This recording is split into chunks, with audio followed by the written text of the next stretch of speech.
Welcome back. Derek's Drinking Whiskey.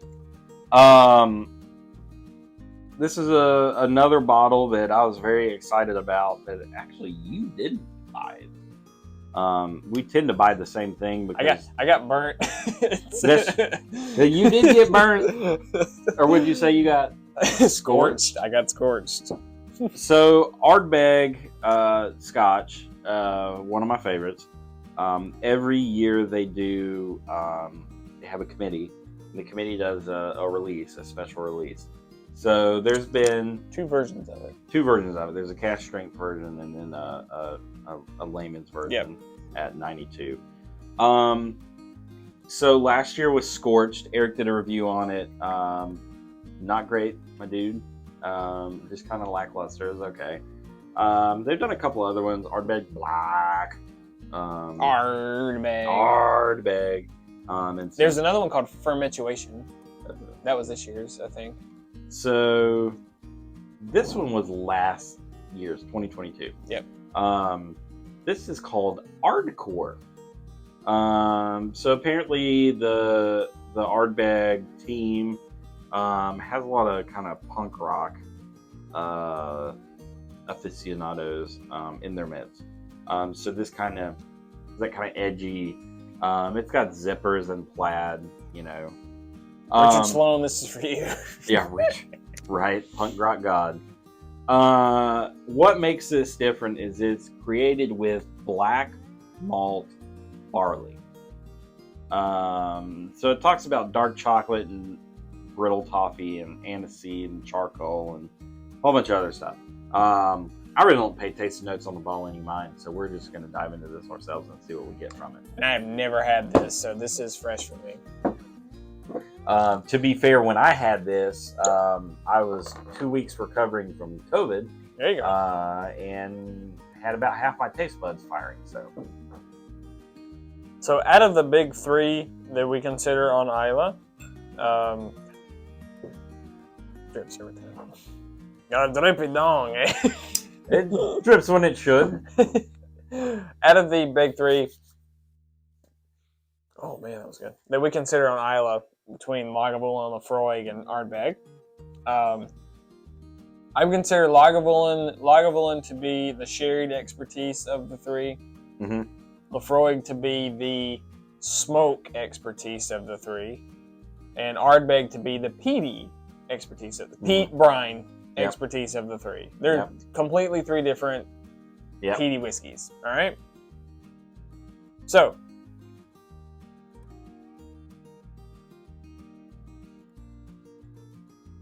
I respect Ardbeg in the fact that they don't add color to their whiskey. So it's like you can get something in theirs and it is like pretty much clear. Clear. Young, but that's how I describe that first nose. It's that creamy barleyness. It's young, but it's not. It's like if such a thing was possible, toasted cream cheese. Fair. Nuttiness. Yeah.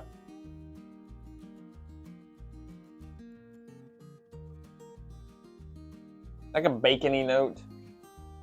Yeah, there's definitely some smoke on there. Not as briny as like a traditional Ardbeg is.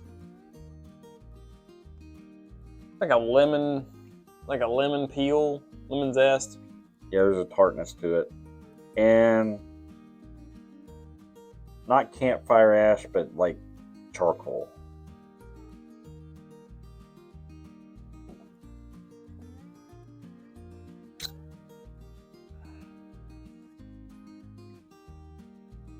Okay, there we go. Again, those are the same things. Ooh. Those are the same things I was speaking on what I'm looking for with something like this. So I got your normal Ardbeg notes forward there. And then the finish on it is long. It's long, and like the lingering taste is okay.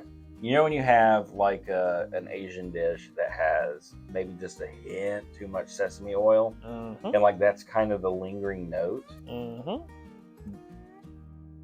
It's biting a spiky ball. It's the same with this. It's a toasty, nutty note that just sails right on past like the mid palate, the finish, and everything.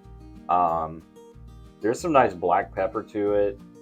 I'd say maybe even like some like cocoa powdery.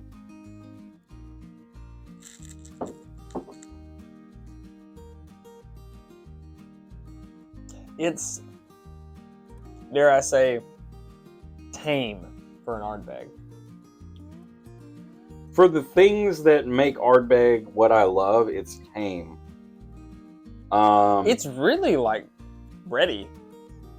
Yeah, really, like, really malty. Yeah. What I will say is that out of the 1, 2, 3, 4, 5 bottles of Ardbeg that I have, this one is the most unique.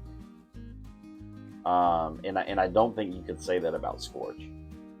No. If you put Scorch up against, the rest of the Ardbegs, I think you'd find that it was Ardbeg and then like kind of a little bit of. I think this is sweet of the group. It's sweet. It's not as briny. It's toastier. It's pepperier. It's. I mean, like, so, we reviewed the Offerman. Out of the 3 Offermans, you drink them, and they're different, but they're still Lagavulin. Right, at their core. This one is uniquely different from the core of Ardbeg. I couldn't tell you that this was Ardbeg drinking it. You really couldn't. Mm-mm. It's desserty. And does that make it a good limited release? I think it does. That you have taken the core staple of the label and found a way to vary it to such a degree that it's remarkably different. I'd agree with that. I have that same opinion with the Master's Keep series of Wild Turkey. Because if I wanted to drink Ardbeg, I'd just buy a bottle of Ardbeg. Right. Like, they have 2 cast strength offerings.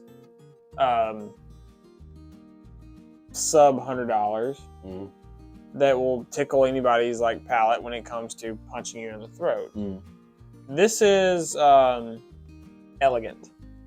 I'll put it at that. How about that? It is elegant. And I think it's almost despite the. I know what they were trying to do. They were trying to go edgy. They were trying to go punchy with flavors, with the whole punk rock kind of motif. But I think it's actually opposite of its marketing. It's a very delicate, light drinking whiskey. Yeah, but it's very good. Yeah, I think it's completely opposite of what it's marketing it to be. Like, I was expecting this to punch me in the face. Yeah, and this is a very delicate whiskey.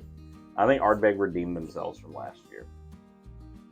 Yeah, I will always have a sour taste in my mouth about Scorch. I was so mad. Yeah. This is different.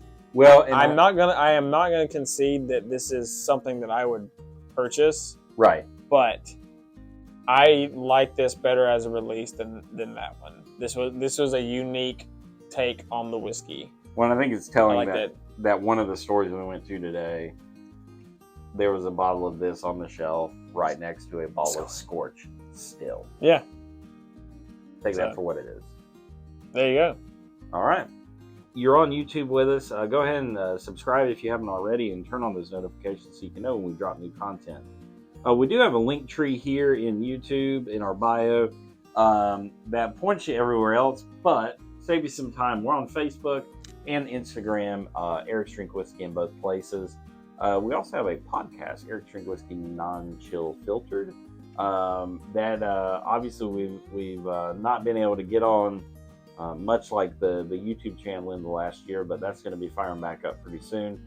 In addition to a blog, Eric's Drink Whiskey straight from the barrel, that's just pretty much us pouring out the crazy stuff that rambles around in our head into words on a page.